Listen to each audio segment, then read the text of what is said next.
Without wax, a poetic journey into the word sincere. What if I told you that a simple jar of honey could teach us everything we need to know about human integrity?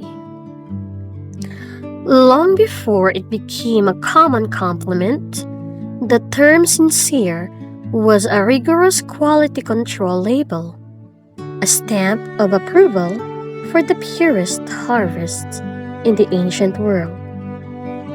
We are taking a poetic journey into the evolution of language to uncover how raw physical essence became the ultimate standard for truth. We live in an era obsessed with curated perfection. Behind the digital filters and the artificial gloss, there is a quiet, desperate craving for something real.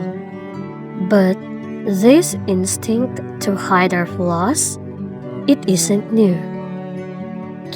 In the competitive marketplaces of ancient Rome, marble was a currency of power and beauty, but stone is unforgiving.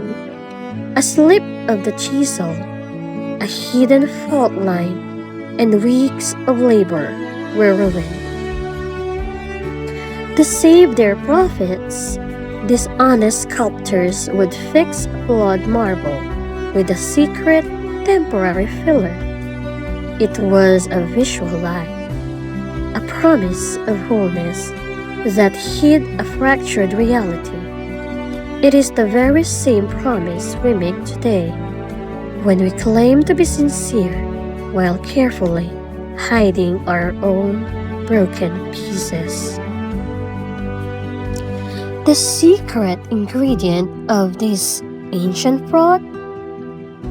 Cera, wax, pronounced as cera in classical Latin and cera in ecclesiastical Latin. It was the ancient world's most versatile tool for masking cracks and faking structural integrity.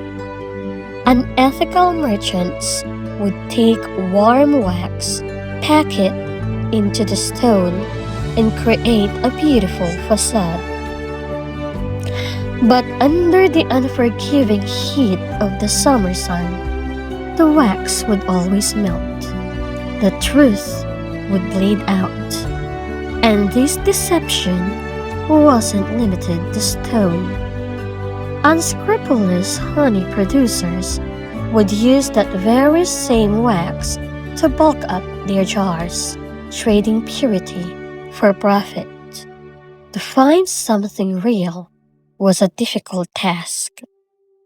This is where the soul of a word is born.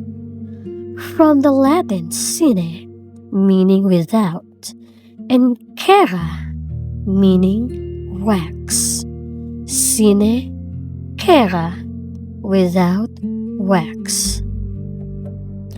It became a stamp of absolute purity. Astute buyers would leave their newly bought marble out in the sweltering sun to ensure it was unadulterated. The physical absence of filler became the highest standard of value. And eventually, this merchant's guarantee transcended the marketplace entirely. It became a linguistic metaphor for a soul with absolutely nothing to hide.